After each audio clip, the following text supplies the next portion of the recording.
research in their security components and mechanisms department. And yes, in case you're wondering, I was the only female there, so I was like an oddity. It was amazing.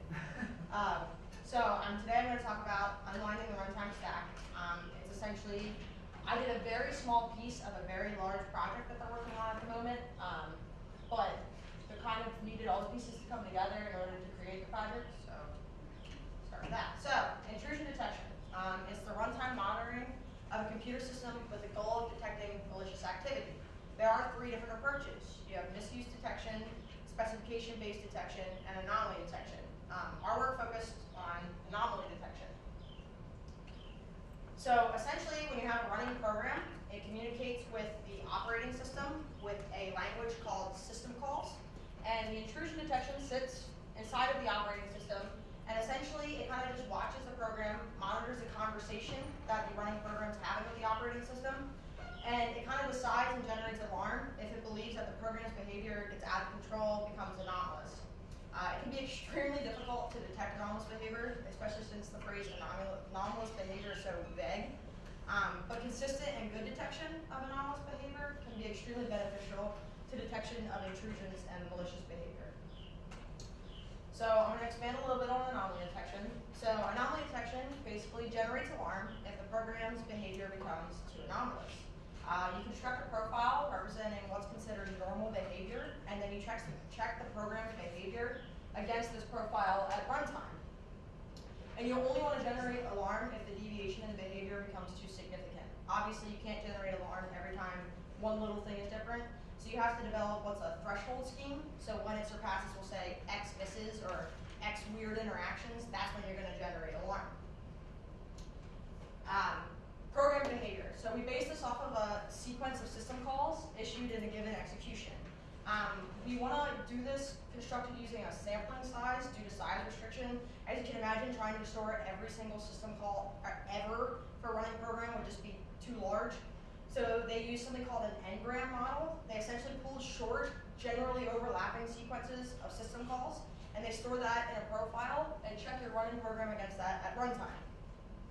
So this has already been done before. They already created an n-gram model before I got to NIST, and they really wanted to include program counter values, or PC values. They wanted to have pairs, program counter and system call values, to generate by a program, and that's what they wanted to consider their profile for the behavior. Seems easy enough, right? You just need the PC values. Unfortunately not. It is not easy at all. A program can, of course, call the same system call from more than one location, and nearly every system call is issued through at least one standard library. For example, I wrote mine in C, so libc was my standard library.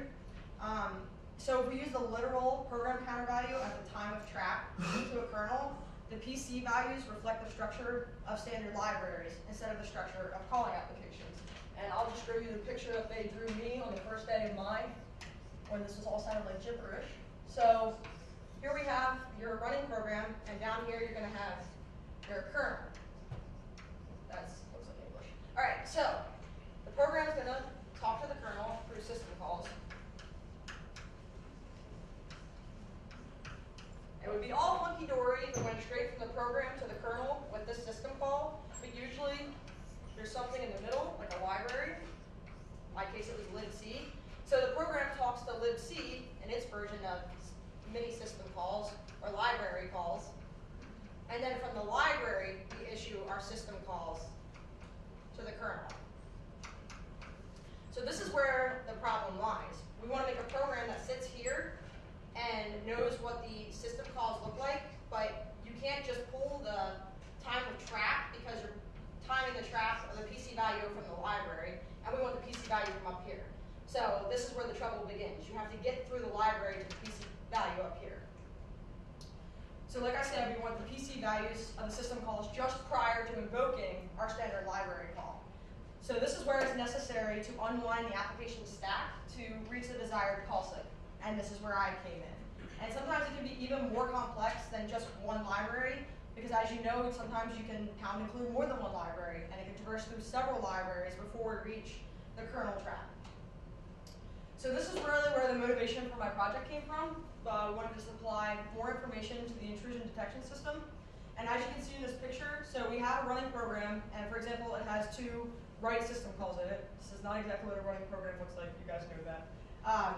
But as you can see, it kind of looks the same once it goes through the library. There's no distinction between like write 1 and write 2. And say write 1 was malicious and write 2 wasn't. We want to know where in the program the malicious code's coming from, obviously, because we want to be able to backtrack to it, take care of it, you know, stuff like that. So to the IDS, the calls don't look distinct, and the IDS can't tell where the calls are coming from in the program because they can only see it coming from the library. So if the IDS has access to the call sites, then the intrusion detection as a method for security becomes significantly more effective, and this is what NIST was really trying to get at. So I presented this to a large group of non-CS majors, so I kind of had to backtrack with a little background information. So I'm going to quickly go over what a stack is. I know all of you know what that is, but just humor me for 2 seconds. So what really is a stack? It's essentially like a map that allows you to hop from one location in a program to another without losing where you were the previous place. So when main calls function A and function A calls function B, eventually we need to make our way back out to main, and without the runtime stack, we can't really know how to get back to main. So it essentially gives us a map back to where we started. But the challenges of stack unwinding, it's really hard to know what's on the stack without the source code. If you don't know what your program looks like, the stack is literally just a bunch of gibberish. It's a bunch of numbers, addresses, so you kind of have to pattern hunt when you're unwinding a stack. And there's no guarantee of contents when you use different types of optimization. A lot of code will get inline once you start optimizing, so your stack will look different depending upon how you compile it and what compiler you use. So here's my project overview. Here was what they decided to give me at the beginning of the summer, my first day, a little overwhelming. So the goal of my project was to provide detailed event information about a running program to the intrusion detection system. They wanted to call the events system calls, and the detailed information needed to include where the system call is requested from within a running program, program counter values, your call sites. I needed this information to be provided at a high speed, it had to have a low overhead, and I needed the software for getting this information, and it had to be really small, and it needed to avoid depending on user level libraries, so it had to be portable. The goal of this was to actually make it at a kernel level, but we decided since if you know anything about kernel programming, you can ruin your entire computer if you program the wrong thing in the kernel, so we decided that was probably not the best place for me to start. Probably started a little bit of a higher level. So we started with programming in C, and my software needed to be able to monitor binary programs for which we don't have the source code. So it couldn't be source code dependent. It had to be able to do its job without knowing what the program looked like. It needed to be able to recognize a small collection of specific system calls with an acceptable false positive and false negative rates, and I'll talk about that later. And it needed to be able to work successfully independent of different types of optimization. So I started by mapping the runtime stack. I wanted to get a feel for what your average runtime stack looks like, because I kind of needed that as a jumping off point. So I read several very, very long, very, very dry papers to learn the general layout of a runtime stack so I could generate some test code. And after reading those, I created a mock program. It had main and then 5 additional functions. It made 1 open system call, and I used the GNU debugger, GDB, to trace the stack and kind of get a feel for the layout. So I learned the following about Intel architecture. The stack grows from high addresses to low. The first 6 parameters are passed using registers. The return address is always saved first, then the registers are saved next, and then the local variables are saved last. And the frame sometimes is padded with white space so that the stack pointer value, or %RSP plus 8, is divisible by 16, but this isn't always the case. So that kind of is made it a little difficult to get a feel for how the stack looks every time. So here's a picture of a general layout of a stack. We're going to start with the left column, and you have position. So there's the previous frame, which is in the tan color, and the current frame, which is in the orangish gold color. So as you can see, our %RSP down here in the current, which is the gold, is 0 times %RSP. That's our stack pointer. That's where we're starting. As you can see, you go up by 8-byte positions all the way to the top. And that allows you to traverse the stack. So essentially, your stack changes by 8 bytes at a time. And that allows you to get a hold of the memory and kind of get a feel for it. The hardest part, too, of this, if you look at the bottom, it says variable size red zone. It literally means variable size. It could be any size. It could be non-existent. It could have usually it has what we call garbage in it, which is a mix of integers, zeros, ones, any number. Which you'll see why that made it so difficult later on, because I was using integers as a way to search the stack. So here's our general approach. We decided to write the application in C. As many of you know, I'm a very big C lover, and nobody can figure out why. We wanted to generate a script to test the application, which becomes really important later on, and I'll explain that. And we wanted to use the script to add the application to any test code. Essentially, we wanted to be able to run this application when we were done like hundreds of times to gather test data, and we wanted to make it as seamless as possible, so I wasn't sitting there punching over the command line, like hitting enter over and over again. And while there are hundreds of system calls, we chose to start with 4 system calls as search criteria: open, read, write, and close. And we chose these because they're fairly simple, their parameters are fairly simple, and they're pretty widely used. I mean, they're opening and closing files all the time on a system. So the application would search for the parameters of these system calls, and if the parameters were found and the application decided that this was considered a system call, the program counter value would be printed. So I'm going to talk a little bit more about our targeted system calls. The open system call has 2 parameters. It has a character pointer, which essentially is just the name of the file, and it has a integer flag value, which tells you how you want to open the file to use it. So if you want to read from it, you open it with a read. If you want to write to it, you open it with a write, etc., etc. And the open system call returns a file descriptor value, which is an integer. Essentially, the file descriptor value is just a number that you pass into other system calls that allows you to get access to that file once it's open, so you're not constantly passing the name around. And then we move on to read. Read has 3 parameters. It has an integer parameter, which is just a file descriptor I talked about, so that allows us to get access to our file.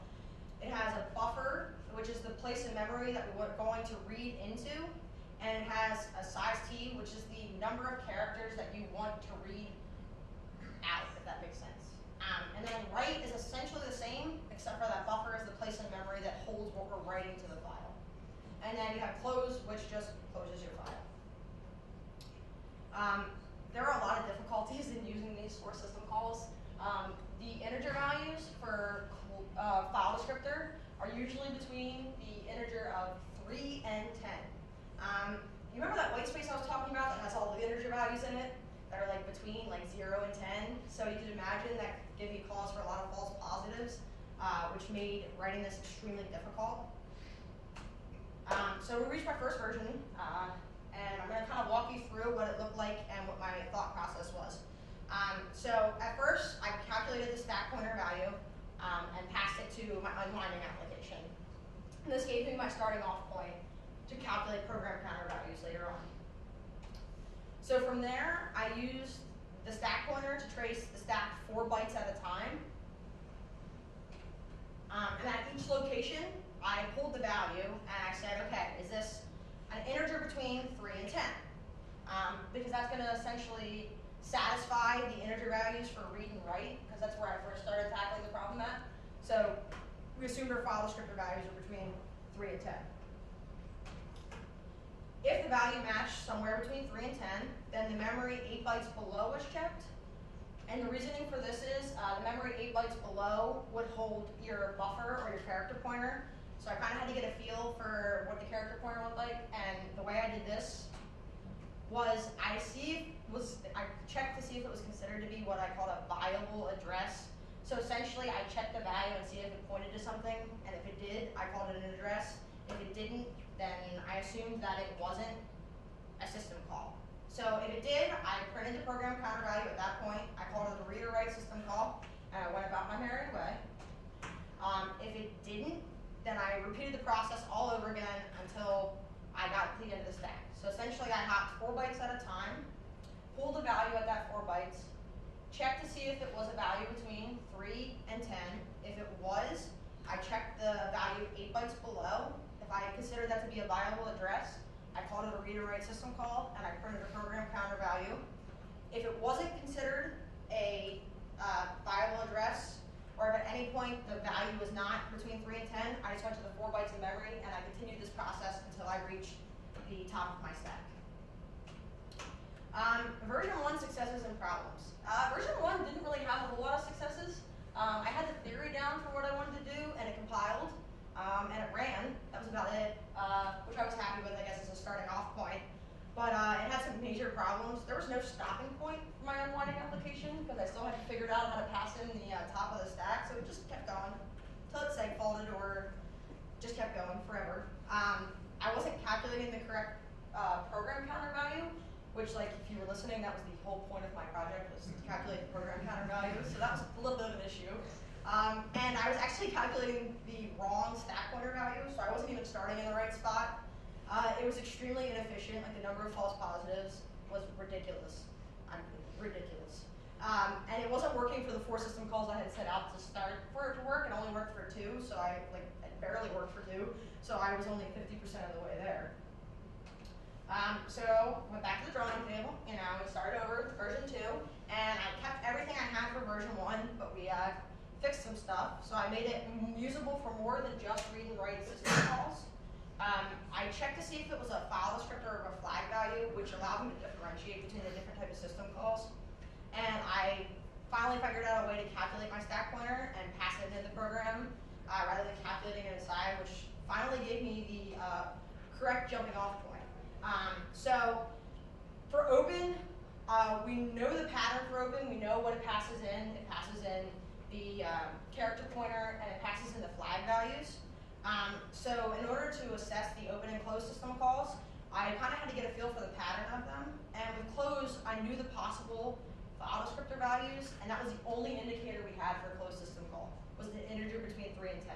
So essentially, I compared it to every other possible option, and if it was considered to be a file descriptor value, but it didn't have any other attributes, I was like, yeah, sure, it's a close. So that was more used as a last resort as being a system call rather than considering it first, because the only thing I had to go off of was an integer between 3 and 10, which is not a whole lot of confidence in it being what I thought it was. So in version 1, I wasn't really distinguishing between a flag and a file descriptor. So this is really essential to determining whether it's an open, close, read, or write system call. We estimated and assumed that the possible file descriptor values would range between 3 and 10. And then I had to hand calculate all the possible bit flag values for open, and there's a lot, let me tell you. So that was kind of a pain in the butt, but it made it super easy to start distinguishing between my open system calls and the rest of my system calls, because there are a lot more distinct values then for the open system call rather than just saying, oh, it's an integer, like that's great, let's use that. It really helped me to narrow down the open system call. And I use these differences to help determine what kind of system call it was. So it allowed me to kind of pull in all 4 system calls that we wanted to work with from the beginning. And my stack pointer calculation. So in version 1, I was calculating the stack pointer value inside of my Unwind application using inline assembly, which I'm sure is making all of you cringe. This caused a lot of problems in accuracy because I was getting the wrong value, so I was starting at the wrong point. So to fix it, we decided to pass the stack pointer value into the Unwind application, which at least gave us the right starting off point, which is kind of you have to start at the right spot to get to the right spot. So version 2 successes and problems. So we had some successes this time around. We had the correct stack pointer value, and the system call for open and close. I had a system for identifying them now, so we're officially identifying all 4 system calls that we had intended to set out to identify. The problems. So my system for identifying open and closed system calls resulted in a lot of false positives, which isn't really what they wanted. Sure, they were okay with a little inaccuracy, but it needed to be more accurate than we had it at the time. Our program counter value was still incorrect, so essentially it was still useless, all the work I did. And there was no stopping point for the Unwind application, so we were just still carrying on, just going wherever until we segfaulted or had to hand stop it, which was not exactly what they were looking for. So that brings me to version 3, and combining the approaches from version 1 and version 2, I added or corrected code so that version 3 was able to reduce the number of false positives. It was able to find a stopping point for the unwinding application, and it was also able to calculate the correct program counter value. So yay. So version 3 reduced the number of false positives. So since I was using integer values between 3 and 10 as an indicator, you can imagine all the false positives I had. So essentially the way I set it up was it ran through the stack and it checked for an open system call first. buffer, we said, okay, great, this is an open system call. So it can't be any of the other system calls, because it can only be one system call at a time. If that didn't work, then I went on to it being read or write. And since read and write look identical, they have a character buffer, a file descriptor value, and a size t integer of how much you want to read. We consider them the same thing because they are so identical. There's no way to distinguish them by looking at them for parameter values. So if it was a read or write system call, we said, great, it's a read or write. We have a file descriptor value. This is awesome. Then we started over into the next 4 bytes. If it wasn't any of those and it had a file descriptor value, meaning it was an integer between 3 and 10, we just called it a closed system call because that's all we had to go on. We thought that it looks like a file descriptor value, but it's not matching any of the other 3 system calls. So closed was essentially the last resort as an option. But by filtering it out and not letting it be more than one system call at once, and by allowing the more fine-tuned, checking for the viable addresses, that kind of stuff, we managed to reduce the number of false positives down a lot. I think when I first started running it, I had something on the odd end of like 100 false positives. And by the time we finished running it, I only ended up with like 5 or 6 false positives, which I was really happy with. I couldn't have been happier with that. Stopping point. So yay, the application finally got a stopping point. So essentially we were reaching a segmentation fault because it was reaching memory that it didn't have access to. But if I stopped it too early without calculating the top of the stack, I may have missed system call PC values, and that's not what we wanted. So we, is it going to make every CS professor cringe ever? I used a global variable, which they always tell us not to do, and we calculated the top of the stack in the running program, and then we passed that global variable into the unwinding application. It was not the ideal situation that I wanted because I'm a perfectionist, so I wanted it to be perfect before I left. But we couldn't find any other way to fix this scenario, so I kind of just had to let it go, and still haunts me at night. I kind of just had to let it go and use the global variable and call it a day. And we finally had our correct program counter value. So the whole goal of the project was to get the PC value of the system call. Since my application really couldn't do that until the very end, it was pretty much useless. But this is another workaround I did not enjoy. I had to do the math by hand to figure out memory difference between the program counter value that my program was counting and the actual program counter value, and then we did some workarounds and duct taped it, and that was all good. But yeah, that's how we fixed our program counter value problem. If I had the chance to work on this again, I would love to try to make that a little less hillbilly and adjust it, but unfortunately I only had 11 weeks, so I kind of had to go with what I had. And version 3 was really successful. It met most of the criteria set on by the project, which was awesome. It was portable, it was small, it was fast and accurate, and it was source code independent, which was the biggest part. And I'll explain how I know that in a moment because the way we tested it allowed it to be source code independent. But I want to mention libunwind first. So we weren't really the first people to create a stack unwinding application. Libunwind is a user level stack unwinding library for C. And it recreates the runtime stack from top to bottom. It's used in debugging, exception handling, and it's really functional, but it really was just too much for what we wanted. We really only wanted the program counter values, and this thing brought the kitchen sink along. It had everything you could ever possibly need from your runtime stack. So we just assumed that by writing our own application and removing all the unnecessary things that we didn't need, we think we could gain some efficiency in that sense. And that's really what they were aiming for, was a super efficient application.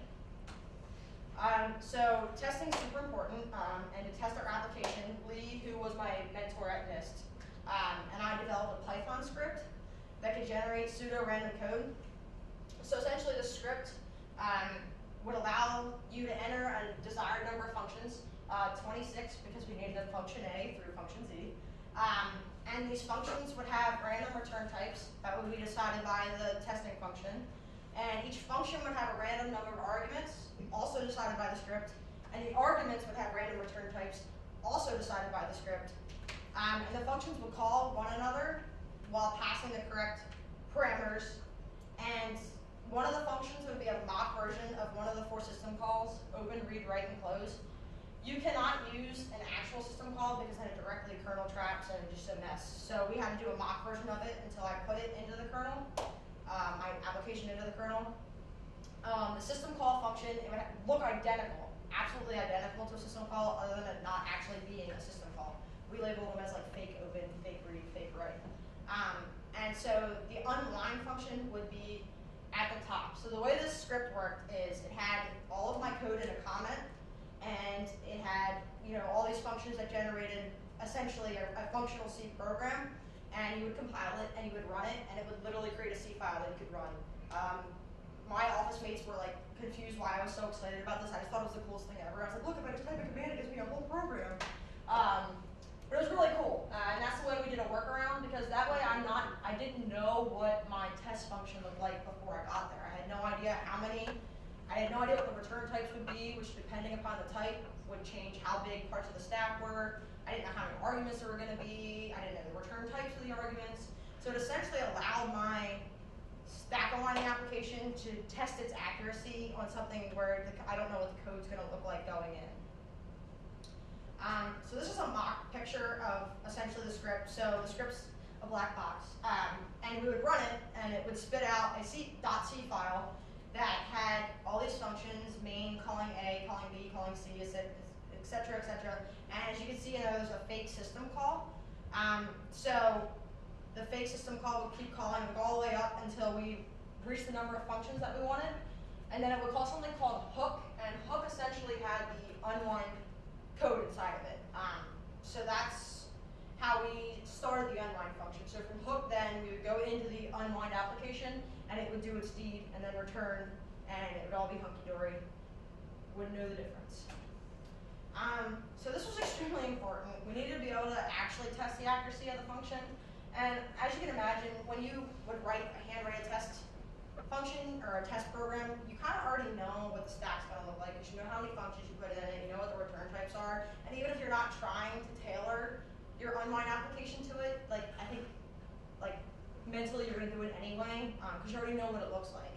So we really wanted to be able to generate a random program essentially, so that we could really accurately test what I was working on. And so the Python script allowed me to generate a C program, and I didn't know what the program would look like. And it also allowed me to create a mock system call somewhere in the program without knowing the exact location, so I could make sure that my program was trying to find the actual location of the system call. So I crunched some numbers. We ran quite a few tests on my code in the last week or so to test for speed and accuracy, and I compared to my program to lib unwind to make sure it wasn't lagging too far behind. Ideally, we wanted my application to be faster than lib unwind, but we would have been very content just to have it be just the same. So we tested stack depth versus time, number of arguments versus time, stack depth versus the number of false positives and negatives, and the number of arguments versus the number of false positives and negatives.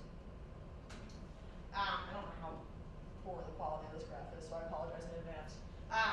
So essentially, I ran it for each mock version of the system call, and I ranged the stack depth from the smallest I could make it, which was 5, to the largest I could make it, which was 26.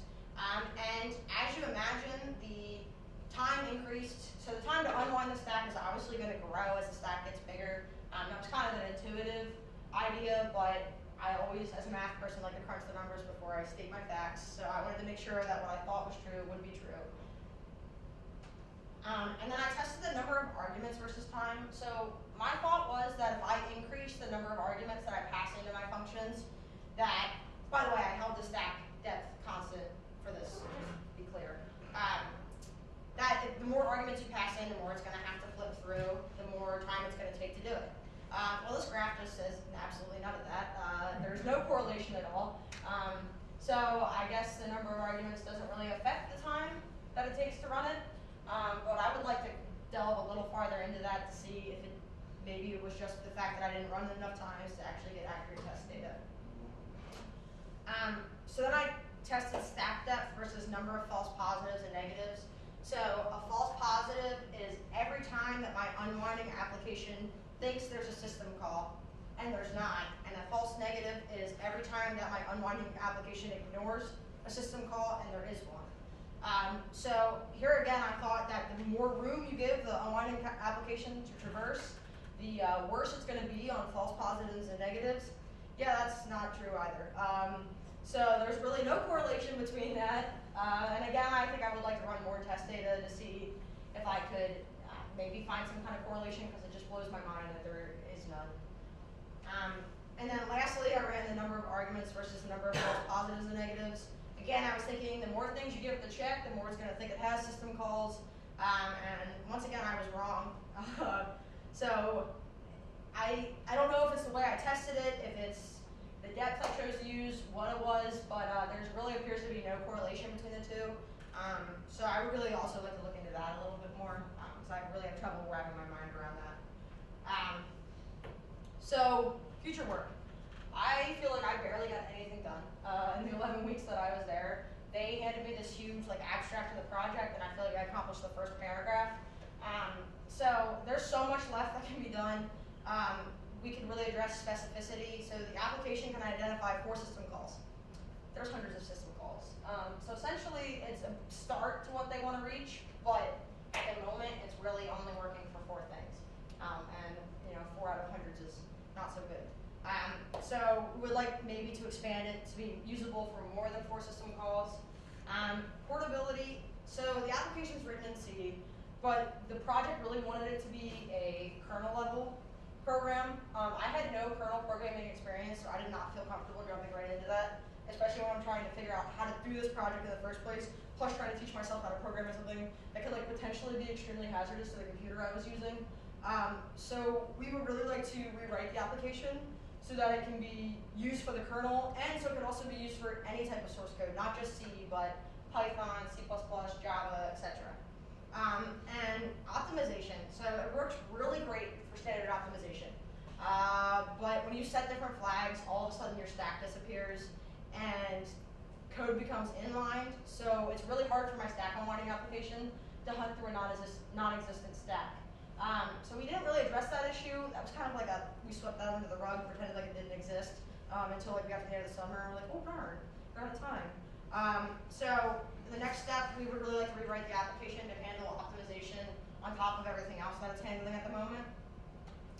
I want to give a really big thank you to Lee Badger, David Waltermeyer, Demetri Cousin. They were my mentors this summer.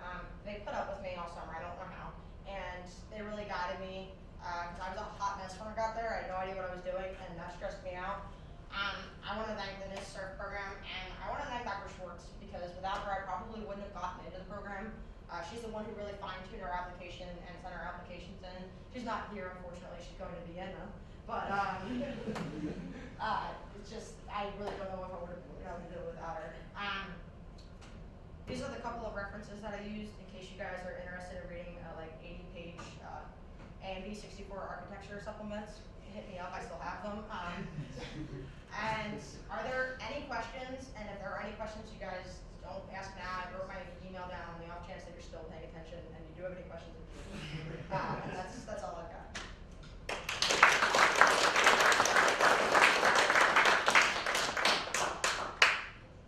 Anybody but Sean, seriously. Go ahead, Sean. So you treated the read and write system calls as the same? Yes. And then open had its own flag? Yes. And then anything else was closed?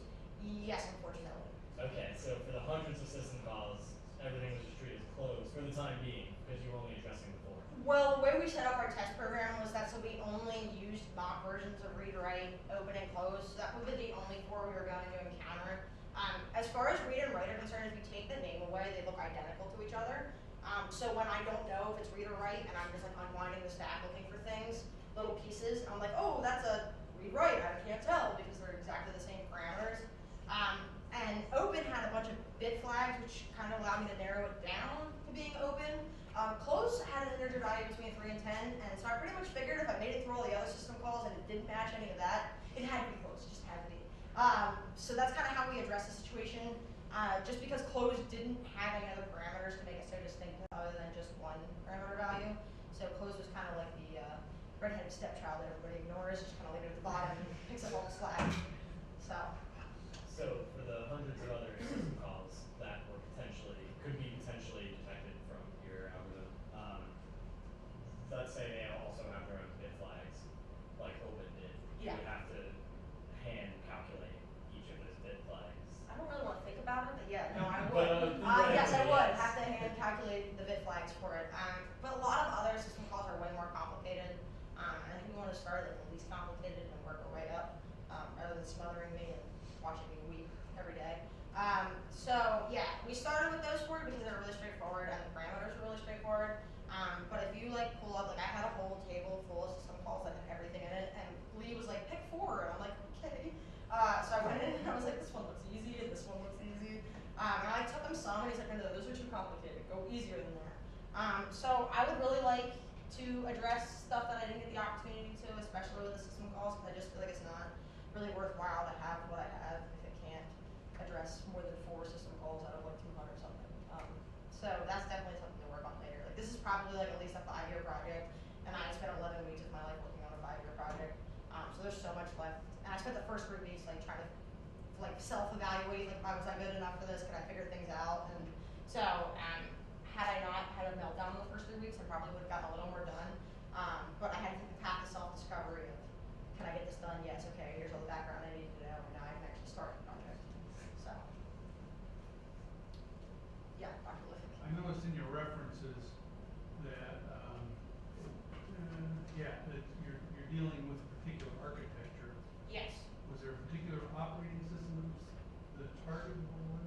So, at the beginning of this project, when I accepted the position, they gave me the opportunity of like Mac, Linux, or Windows, and I despise Windows, so it was like Mac or Linux. But what it turns out is the kernel is exactly the same for Mac and Linux. So by addressing the kernel, by doing Mac, I could address the Linux kernel and the Mac kernel at the same time. So that's why this was this way, because we were addressing a Linux kernel instead of using the Windows version. And I'm really happy I went with Mac because I don't even know if, like, I don't even know, command line in Windows is like a disgrace. So I don't think I would have been able to accomplish what I did had I not been able to use Mac. And so that's the reason behind it. Is exactly what it was. We addressed the Linux kernel instead of Windows kernel. So. Anything else? No. Bash is not much better either on Windows. Yeah, I have a new appreciation for terminal stuff. I live my life out of that this summer, so that's it. Nobody else. I want to walk away. Anyone? Yes, Carlos. I guess this is kind of off to the side, but how much did Betty prepare you for what you learned in this? I know everything. It's not fair, but no, I literally took my 370 textbook, and I didn't open that once during 370, and I read like half the book this summer. So I don't know if that's like, you should advertise that, like this is why you should buy the textbook, because I got them handed like way later, like 1.5 semesters later on while you're in DC during the summer. And then, like, it's funny because I was talking to him about my project like at the beginning of this semester, and he's like, "Well, I taught you that in 370." And I was like, "I'm sorry, I don't remember every little thing you mentioned every day during 370." But apparently, Dr. Zapetti could have done my project in like a week because I was describing problems that I was facing. He's like, "Oh yeah, I know how to address that." And I'm like, "Okay, well, I'm sorry, Dr. Zapetti, I didn't mean to let you down." But yeah, no, I think that his letter of recommendation probably got me the project I got. It's like, oh, yeah, she's really good at this, and I was like, no, I'm not. Why do you do this to me? Because they pick us individually for our projects based upon like what we're into and what we've worked on in the past and what classes we really excelled in.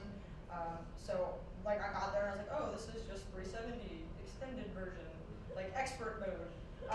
So yeah, I would definitely say that 370 is a really good beginning piece to anyone who's interested in this, which is probably nobody besides me. So, do you have another question? What about options? What? What about operating system? I haven't had that class yet, actually. Oh, yeah, that explains a lot. I'm looking to make a doctor of extra and teach it next semester, but unfortunately I don't think that's an option, so I'm pushing it off as long as possible. Okay. Yeah, so. What's the most important thing you think you learned from this project? From the project specifically, Or from the experience? you don't know everything you're going to need to know for your whole career.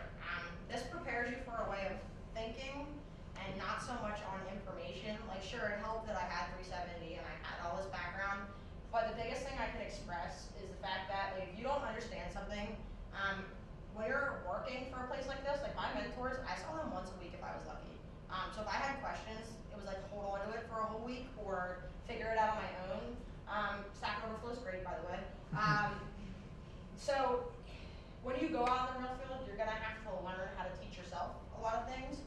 So I suggest starting to learn that now, especially because, like I said, when you get out there, you're not gonna know like 3/4 know specifically to what you're working on. You'll know how to approach problems, which I knew how to approach this problem, but I had to read papers and do a lot of background information and that kind of stuff to get where I was.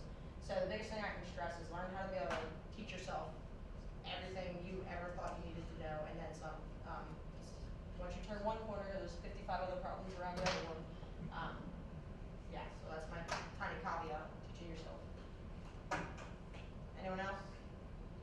Yes. So just since you've done so much work with system calls, I just want to get a bit of a better idea on sort of like what they are kind of. So like how does the machine call them? In other words, like does the program counter jump to a certain section in the stack and then run from there, or? Okay, so that was my question when I first got there, because I didn't know anything about system calls, and I think that's why you brought up operating systems, because you learn a lot of that in operating systems, which I didn't have before I got there. So I Googled so much stuff about system calls, it's ridiculous.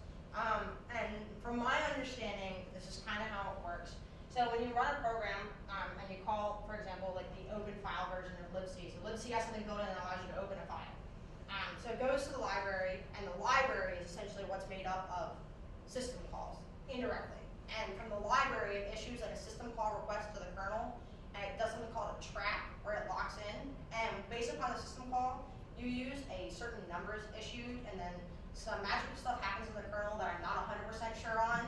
I read it like once or twice, but it was never really important to what I was working on, so I didn't like absorb it wholly. And then it kind of works its way backwards from there, back up to the library. So you're not so much, the problem with what I was working on, and I think this is what you're trying to get at, is like, so I said I can't just use the program counter value of the trap in the kernel. And the reason for that is like, you issue the library call from the program, and the library issues the system call. So if I use the program counter value of the system call in the library, sure, I can find out what the library looks like, but that does me no good. So what they were trying to get at is like, you have to be able to not only unwind from the kernel to the library, but you have to unwind from the library back up to your running program. Because you never issue a direct system call from your running program. You always issue the library version of the system call, and then the library issues the system call. So that's kind of the tricky part about it, is you had to be able to like get through the library, because we didn't want to know the layout of the library, we wanted to know the layout of the program. Does that answer your question? Kind of, sort of? Sort of. I'm not a system call expert at all. I like know a vague amount enough to just get me through this project, and I will be probably once I get through operating systems, God willing. So, yeah, ask me another semester when I'm done with operating systems, and I'll get back to you on that. Let's see if you get through operating systems. Right, if I get through. Thank you, Carlos. Have faith in me. I'll be there too. Anything? Yes, Leah. I'm just curious, you're a math major too. Yes. So you have some real world experience, I see. Do you find that your math major actually comes in handy with this kind of stuff? I'm just curious. Now the truth comes out. I can honestly say I've never been sitting working on something like this and I'm like, wow, I really need to triple integrate something right now. But I more view my math major as a way of thinking that's different than the way of thinking that you get from computer science. And I think they complement each other so well. But I think with math, you have this problem-solving mentality all the time. How do I address this problem? How do I fix it? Because if you get a test, you're like, okay, I gotta solve all of these. And so I think that gives me the problem-solving mentality, but with computer science mixes into theoretical, how do I pull together everything I've ever learned mentality. I have 7 different ways I know how to solve this. I can mix it up. So no, I don't directly use anything for my math major. I mostly took it for fun. But I think they complement the way you approach a problem in both majors complement each other really nicely versus the literal course content. I think it's just the mentality I took from the math major that helps me the most. Thanks for the insight. Yeah. I also like data mining is more applicable on too, since it's like 80% statistics. Yeah, no, I hate it.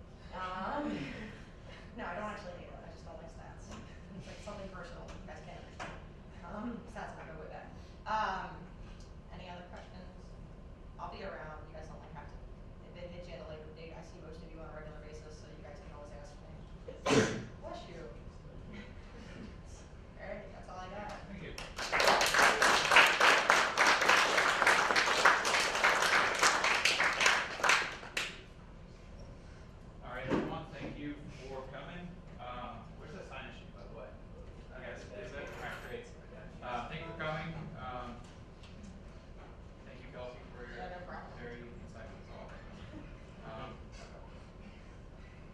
given this sheet to every professor on the computer science departments, and I'm sure several of them will give you guys credit for something, unless you have like assignments you guys can go to. But yeah, besides that, you guys, I also need you to eat more pizza because it's plenty of Can I share something? Yeah. So as Carlos stated, it is Cybersecurity Awareness Month. If you didn't know, we have a cyber defense team on campus. Anybody who's not a computer science major is also welcome to join. I encourage you guys to drop by and come join us. And Steve is not here to advertise, but there's also the coding club. If you guys haven't heard already of the coding club, where kind of like the programming team, and I guess Kelsey can probably speak about it better than I can. But kind of like the programming team, just without the competitive aspect to it. So you get to solve a bunch of programming problems every week, right? Yeah, Steve essentially creates a list of problems. Usually he pulls them from past programming competitions, or if you're privy, he pulls them from his Google interviews. And he, so we kind of go over them every week, and as soon as I can get my act together, and there's more than 24 hours in the day, my goal is to plan events. Steve and I talk about this where essentially we'll have ideas like, I know I talked to Sean about doing the Lisp workshop and stuff, so you guys can get a feel for different languages that you may not experience, because it's not something that we push here. So I will definitely, as soon as I get something together, notify you guys. But if you're just interested in expanding your programming knowledge and getting some practice, feel free to come talk to like me or Steve about that. And